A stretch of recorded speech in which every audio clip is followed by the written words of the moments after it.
तो सचिन पायलट का बीजेपी पर हमला, कहा कि 25 सांसद देने के बावजूद राजस्थान को क्या मिला। तो इंडिया गठबंधन से केंद्र सरकार डरी हुई, हम दोबारा सरकार बनाने में कामयाब होंगे। तो इस वक्त की बड़ी खबर प्रजातंत्र टीवी की स्क्रीन पर आप देख पा रहे हैं। आपको बता दें, कांग्रेस नेता सचिन पायलट ने बीजेपी पर जोरदार हमला बोला है। उन्होंने कहा कि प्रधानमंत्री को पिछले सालों का हिसाब देना चाहिए। 25 सांसद देने के बावजूद राजस्थान को क्या मिला। ईआरसीपी केंद्र की हिस्सा राशि में भी विलंब हुआ। आपको बता दें, बीजेपी के प्रदेश के नेताओं की राजस्थान में पार नहीं पड़ेगी। ये सचिन पायलट ने बड़ा हमला बोला है। इसलिए प्रधानमंत्री लगातार राजस्थान के दौरे पर दौरे कर रहे हैं और सचिन पायलट ने साफ तौर पर कह दिया कि हम दोबारा सरकार बनाने में कामयाब होंगे। देश में आज केंद्र सरकार के खिलाफ माहौल है। इंडिया गठबंधन के बाद केंद्र सरकार डरी हुई है। बहुत जल्द राजस्थान में कांग्रेस जिताऊ प्रत्याशी का चयन करेगी। ये तेरा मेरा के आधार पर चयन नहीं होगा। सचिन पायलट ने इस वक्त की एक बड़ी अपडेट दी है और एक बड़ी खबर आपको प्रजातंत्र टीवी के माध्यम से बता रहे हैं। सचिन पायलट ने खुद स्वयं कहा कि तेरे मेरे के आधार पर प्रत्याशियों का चयन नहीं होगा। कार्यकर्ताओं की ताकत के दम पर हमारी सरकार रिपीट करेगी। तो ये बड़ी खबर प्रजातंत्र टीवी की स्क्रीन पर आप देख पा रहे हैं। सचिन पायलट ने मीडिया से रूबरू होते हुए कहा कि प्रधानमंत्री जी को पिछले सालों का हिसाब देना चाहिए और सबसे बड़ा सवाल पूछ डाला कि 25 सांसद देने के बावजूद राजस्थान को क्या मिला। तो आइए आपको सुनाते हैं क्या कुछ कहा सचिन पायलट ने। वोट सरकार को दिया, सरकार पार्टी बनाती है।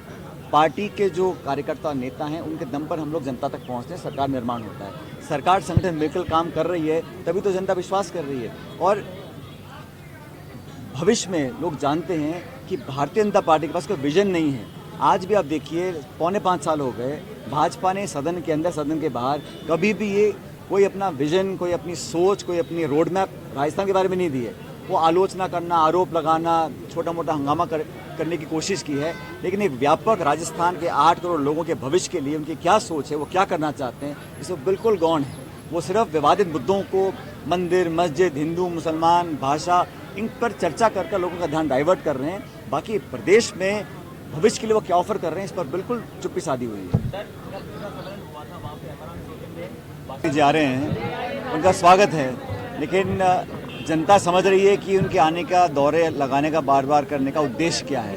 अगर राजस्थान के 8 करोड़ लोगों की भलाई की बात होती तो मैं समझता हूं जो पिछले 5 साल का कार्यकाल निकला है केंद्र सरकार का, उसमें सारे सांसद बीजेपी के थे, 25 के 25, और राजस्थान की जो विशेष मांगे थी उनको पूरा करने की चेष्टा भी नहीं करी गई। और अब पिछले 6-8 महीने में लगातार दौरे कर रहे हैं और सब जानते हैं कि दौरे राजनीतिक ज़्यादा हैं और प्रशासनिक कम हैं।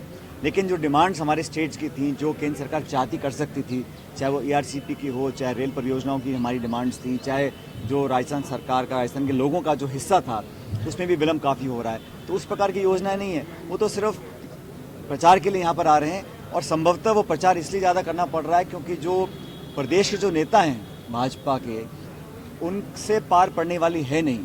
तो पूरी कोशिश वो दिल्ली के नेताओं से करवा रहे हैं, लेकिन बहुत ज़्यादा फर्क पड़ेगा नहीं। मैं समझता हूं कि राजस्थान के अंदर दोबारा हम लोग सरकार बना पाएंगे और जो बाकी राज्य हैं, चाहे मध्य प्रदेश है, छत्तीसगढ़ है, तेलंगाना है, वहाँ पर भी कांग्रेस पार्टी का बहुत अच्छा परफॉर्मेंस है। और जो फीडबैक हमें मिल रहा है उसके आधार पर मुझे लगता है कि हम लोग जो ट्रेंड रहा है 3 दशक का, उसको बदल कर सरकार दोबारा राजस्थान में बनाएंगे। सर, मध्य प्रदेश में सांसदों को, मंत्रियों को टाल दिया गया। अभी एक परिवार एक टिकट की बात की होगी और यही फॉर्मूला राजस्थान में ला रहे हैं। देखिए, भारतीय जनता पार्टी का क्या फॉर्मूला है, क्या रणनीति है, किसको टिकट दे रहे हैं, नहीं दे रहे हैं, किसका काट रहे हैं, वो उनका अंदरूनी मामला है।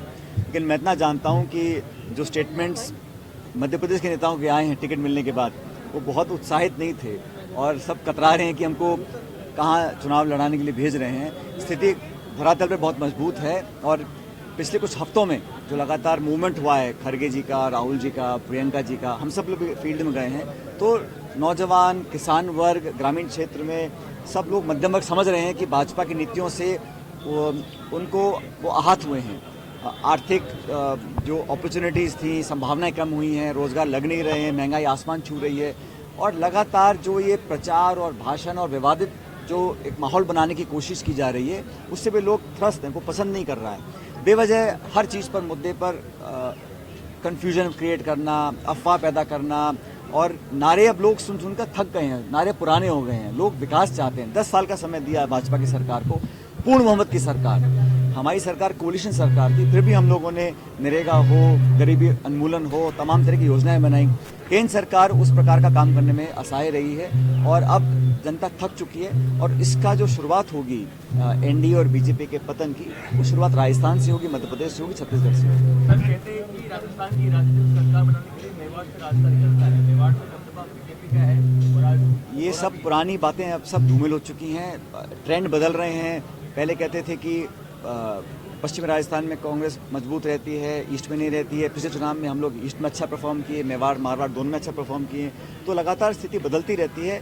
अब अनेक परिस्थितियाँ बदल रही हैं, लेकिन पब्लिक का जो मूड है वो देश भर में, हमारा अलायंस जो इंडिया अलायंस हुआ है उससे भी एक सकारात्मक चेंज लोगों के थॉट प्रोसेस में आया है। लोग समझ रहे हैं कौन मुद्दों की बात कर रहे हैं।